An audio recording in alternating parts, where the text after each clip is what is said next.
HSC 2024 ব্যাচের শিক্ষার্থীরা অনেক নির্ঘুম রাতের পর, অনেক ত্যাগ তিতিক্ষার পর অবশেষে তুমি ঢাকা বিশ্ববিদ্যালয়তে একটি আসন নিশ্চিত করতে পেরেছো। সেই জন্য ভিডিওর শুরুতে তোমাদের সবাইকে জানাচ্ছি আন্তরিক শুভেচ্ছা ও অভিনন্দন। ঢাকা বিশ্ববিদ্যালয়ে চান্স পাওয়ার পর সেকেন্ড স্টেজে আমাদের সব থেকে বেশি চিন্তার বিষয় থাকে যে আমরা আসলে কোন সাবজেক্টে চয়েস দিব, অর্থাৎ আমি কোন সাবজেক্ট নিয়ে পড়াশোনা করলে আমার জন্য বেটার হবে সেই বিষয় নিয়ে আইডিয়া রাখা।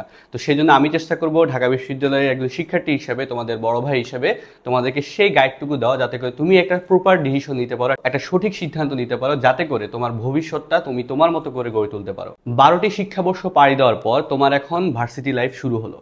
এই ভার্সিটি লাইফে তুমি যে ডিপার্টমেন্ট নিয়ে পড়াশোনা করবে, শুরুতে একটু বলে রাখতে চাই, সেই ডিপার্টমেন্ট নিয়েই তোমাকে সামনের দিকে দিন পরিচালনা করতে হবে।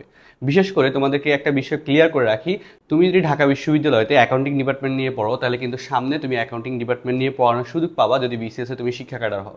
তুমি যদি ফাইন্যান্স ডিপার্টমেন্ট নিয়ে পড়ো, ফাইন্যান্সের বিভিন্ন সেক্টরগুলোতে তুমি কার্যক্রম পরিচালনা করতে পারবে। অর্থাৎ দেখা যায় যে ওভারঅল তুমি সকল ফিল্ডে, সকল ডিপার্টমেন্ট থেকে আসলে দিন শেষে কার্যক্রম পরিচালনা করা যায়। তবে সেক্ষেত্রে স্পেশালি তুমি যদি শিক্ষক হতে চাও, সেক্ষেত্রে তুমি যে ডিপার্টমেন্ট থেকে বিবিএ কমপ্লিট করবে, সেই ডিপার্টমেন্টের সেই সাবজেক্ট অনুযায়ী তুমি কিন্তু শিক্ষকতা অর্জন করতে পারবে।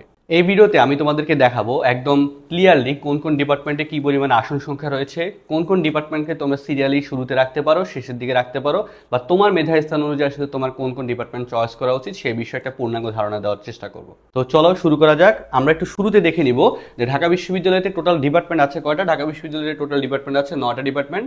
ডিপার্টমেন্টগুলোর নাম আমরা একটু সিরিয়াল অনুযায়ী দেখে নিচ্ছি। প্রথম ডিপার্টমেন্টটা হচ্ছে ফাইন্যান্স ডিপার্টমেন্ট, এরপরে accounting, marketing management, MIS, IB, banking, THM, OSL. এই টিএচএম, ওএসএল এগুলো কিন্তু পরবর্তীতে একদম নিউ এডিশন হয়েছিল, অর্থাৎ সেই কয়েক বছর আগে এগুলো নতুন করে সংযুক্ত হয়েছিল। তো আমরা যদি একটু খেয়াল করি এখানে যে কমার্সের শিক্ষার্থীদের জন্য finance department, accounting department, marketing department এবং ম্যানেজমেন্ট, এই 4টা ডিপার্টমেন্টে টোটাল মেধাক্রম অনুসারে 124টা করে আসন সংখ্যা রয়েছে এবং কোটা অনুসারে 11টি করে আসন সংখ্যা রয়েছে প্রত্যেকটা ডিপার্টমেন্টে। এটা হচ্ছে কমার্সের ক্ষেত্রে। সায়েন্সের ক্ষেত্রে আমরা দেখতে পাচ্ছি যে মেধাক্রম অনুযায়ী শুধুমাত্র ফিনান্স ডিপার্টমেন্টে একটা সিট বেশি, সেটা হচ্ছে 12টা সিট রয়েছে মেধা অনুসারে, অর্থাৎ সায়েন্স শিক্ষার্থীদের জন্য, এবং এখানে কোটার মধ্যে কিন্তু কোনো সিট নাই। এবং অ্যাকাউন্টিং, মার্কেটিং, ম্যানেজমেন্টের ক্ষেত্রে 11টি করে সিট রয়েছে মেধার ক্ষেত্রে সায়েন্সের, এবং কোটা অনুযায়ী একটা করে সিট রয়েছে।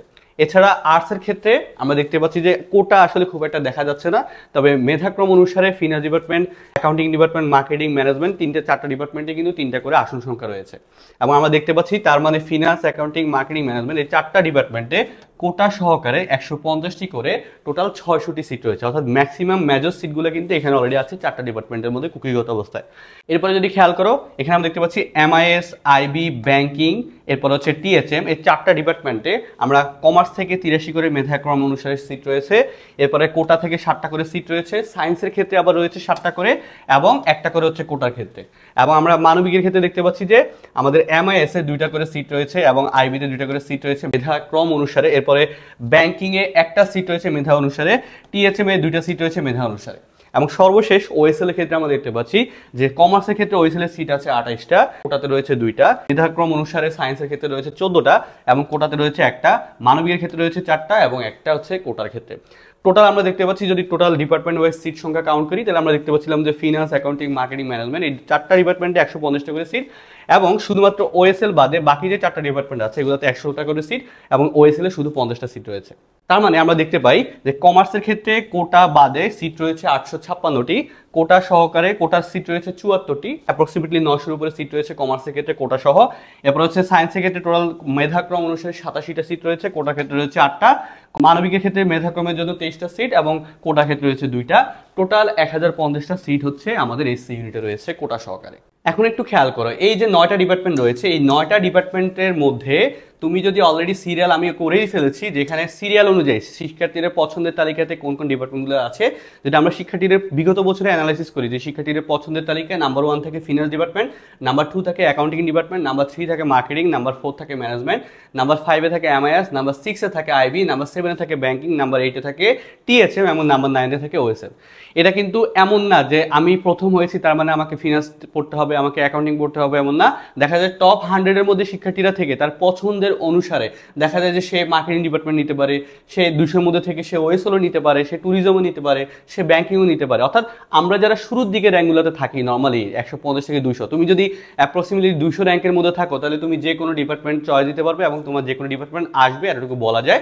এবং তুমি যদি মোটামুটি বলা যায় যে তুমি যদি 250 অ্যাভারেজে 250-এর মধ্যে থাকো, তাহলে তুমি ফিনান্স অথবা অ্যাকাউন্টিং মোটামুটি পাওয়ার মতো পসিবিলিটি দেখা যায় যে ম্যাক্সিমাম কেসে ফিনান্স অথবা অ্যাকাউন্টিংয়ের মধ্যে 250 সিটের মধ্যে মোটামুটি হয়ে যায়। হ্যাঁ, এই সিটগুলোর মধ্যে ফিনান্স অ্যাকাউন্টিংয়ের শিক্ষার্থীরা চান্স পেয়ে যায়। আর যে চয়েসটা থাকে যে মার্কেটিং নিয়ে পড়াশোনা করবে, অ্যাপ্রক্সিমেটলি দেখা যায় যে 400 থেকে 450 পর্যন্ত চলে যায়, দেখা যায় মার্কেটিং নিয়ে পড়ার জন্য সিলেক্টেড হয়েছে।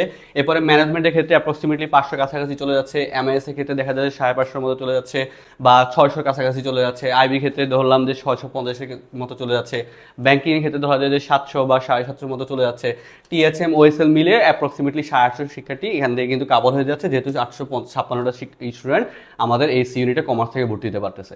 তো এই ক্ষেত্রে তোমার এই যে সাবজেক্ট চয়েসটা আছে, তুমি নিজেকে জিজ্ঞেস করবা যে তুমি আসলে কোন সাবজেক্টে ভালোভাবে পড়তে পারবা, নিজে ভালোভাবে পারফর্ম করতে পারবা। এমন না যে তুমি ফ্যামিলি প্রেশারাইজড হয়ে, এমন না তুমি যে বন্ধু বান্ধবের দ্বারা ইনফ্লুয়েসড হয়ে, এমন না যে তুমি তোমার সিনিয়র কারোর মাধ্যমে ইনফ্লুয়েসড হয়ে তুমি একটা সাবজেক্ট নিয়ে পড়াশোনার সাবজেক্ট চয়েস দিচ্ছ, সেই সাবজেক্টে চলে আসছে, পরবর্তীতে তুমি বিবিএ যে 4 বছর আছে 4 বছর তোমার অনেক মন খারাপ থাকলো যে হ্যাঁ আমি আমার মন মতো সাবজেক্ট নিয়ে পড়তে পারিনি, আমি ফ্যামিলির প্রেশারে পড়ে এই সাবজেক্ট নিয়ে ফেলছি এবং আমি ভালোভাবে পারফর্ম করতে পারতেছি না। এই জিনিসটা কিন্তু তোমার মধ্যে অ্যারেজ হতে পারে। সেজন্য আমার যেটা পরামর্শ থাকবে যে তুমি চেষ্টা করবা, তোমার যদি মনে হয় যে হ্যাঁ আমি ফিনান্স নিয়ে পড়লে ভালো করতে পারবো, তাহলে অবশ্যই ফিনান্সে আসা উচিত। তুমি যদি মনে করো যে হ্যাঁ আমি অ্যাকাউন্টিং নিয়ে পড়লে আমি ভালো করতে পারবো, তাহলে অ্যাকাউন্টিং চয়েস দেওয়া উচিত। তুমি যদি মনে করো যে না আমি মার্কেটিং ভালো করতে পারবো, তোমার আসলে যে জায়গাতে প্রেফারেন্স তুমি সেই জায়গাতে আসবা। তবে ঢাকা ইউনিভার্সিটিতে যদি মেজর 2টা ডিপার্টমেন্ট বলি, তাহলে ফিনান্স অথবা মার্কেটিং এগুলো হচ্ছে নাম্বার 1 এবং 2 এর মধ্যে রেগুলারই বিট করে। এবং তোমরা যদি চাকরির বাজারে দেখো, ফিনান্স ডিপার্টমেন্টের শিক্ষার্থীরা নর্মালি দেখা যাচ্ছে যে বর্তমানে খুব আধিপত্য বিস্তার করতেছে। আমরা দেখতে পাচ্ছিলাম যে পেট্রো বাংলার পরীক্ষা রেজাল্ট দিল এবং একচ্ছত্রভাবে ফিনান্স ডিপার্টমেন্টের শিক্ষার্থীরা সেখান থেকে চান্স নিশ্চিত করতে পেরেছে। এবং দেখা যায় বাংলাদেশ ব্যাংকে স্পেশালি ফিনান্স ডিপার্টমেন্টের জন্য রিক্রুটমেন্ট হয়, স্পেশাল কিছু কিছু জায়গাতে ফিনান্স ডিপার্টমেন্ট থেকে রিক্রুটমেন্ট হয়। অ্যাকাউন্টিং ডিপার্টমেন্ট যে কম এরকম না, তুমি দেখা যাবে যে অ্যাকাউন্টিং ডিপার্টমেন্ট থেকে স্পেশালাইজ কিছু রিক্রুটমেন্ট পাবা যেগুলো ফিনান্স ডিপার্টমেন্টের জন্য আসে না, বা আসে কমনলি দেখা যায় কিছু কিছু জাস্ট ছোট্ট ছোট্ট কিছু জায়গাতে। এমন না, চাকরির বাজারটা আসলে অনেক বৃহৎ, ঠিক আছে? তার মানে তোমার যেটা মনে হবে, তবে এই 2টা ডিপার্টমেন্ট তোমার যদি টপ 250-এর মধ্যে থাকে, তাহলে তুমি এই 2টা ডিপার্টমেন্টের মধ্যে তোমার সাবজেক্টটা দিতে পারো।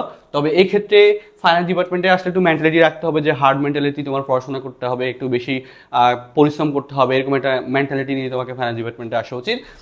তারপর হচ্ছে বাকি যে ডিপার্টমেন্টগুলো আছে সব ডিপার্টমেন্টের মূলত পড়াশোনা আছে, তবে একটু চেষ্টা করতে হবে নিজের পক্ষ থেকে পড়াশোনাটা ভালোভাবে কন্টিনিউ করার। কারণ 4 বছর কিন্তু দেখতে দেখতে চলে যাবে, তবে এই 4 বছরের ফল কিন্তু তুমি আগামী তোমার সারা জীবন ধরে পাবা। সেই জন্য কোনোভাবেই তোমাকে এই 4 বছর অবহেলা করা যাবে না।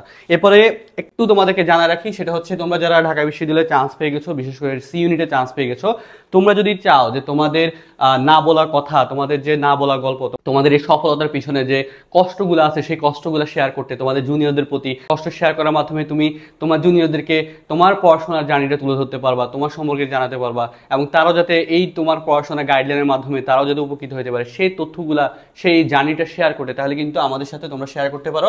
আমাদের এখানে 01852470092 এই নাম্বারটাই তোমরা হোয়াটসঅ্যাপে জানাবা যে ভাই আমি এততম হয়েছি, আপনার ভিডিওটা দেখেছি, আমি চাই আপনার মাধ্যমে আমার সফলতার জার্নিটা তুলে ধরতে, আমি চাই আপনার মাধ্যমে আমার অ্যাডমিশনের জার্নিটা তুলে ধরতে। সেটা কিন্তু আমরা তুলে ধরার চেষ্টা করবো একদম সবার মাঝে, পুরো বাংলাদেশের সকল শিক্ষার্থীদের মধ্যে। তোমরা যারা আমাদের সাথে কানেক্টেড ছিল পুরো অ্যাডমিশন জার্নিতে, তোমাদের জন্য কিন্তু আমরা খুব দ্রুত সময়ের মধ্যেই সংবর্ধনা আয়োজন করবো ঢাকা বিশ্ববিদ্যালয় ক্যাম্পাসে। যারা সংবর্ধনা রেজিস্ট্রেশন করতে চাও তারাও কিন্তু আমাদের সাথে কানেক্টেড হয়ে যাবে, ঠিক আছে? তো সবাই ভালো থাকো। আরেকটা ভিডিওতে আমি চেষ্টা করবো তুলে ধরতে যে বিগত বছর একটা সার্ভে লিস্ট দিব যে ফার্স্ট এবং লাস্ট কততম মেরিট পজিশন নিয়ে কোন ডিপার্টমেন্টে চান্স পেয়েছে, সেটা একটা তালিকা আমি তৈরি করেছি, সেটা আমি তুলে ধরবো। সেটা আরেকটা ভিডিওতে থাকবে, খুব দ্রুত সময়ের মধ্যে সেটা পেয়ে যাবা। আমাদের ইউটিউব চ্যানেল কিন্তু ফেসবুক পেজও পেয়ে যাবা, তো তোমরা সেই ভিডিওটা দেখে নিতে পারো। তো সবাই ভালো থাকো, ভিডিওটা ভালো লাগলে লাইক কমেন্ট শেয়ার করে পাশে থাকবা এবং চ্যানেলটা সাবস্ক্রাইব করে রাখবা। আল্লাহ হাফেজ, আসসালামু আলাইকুম।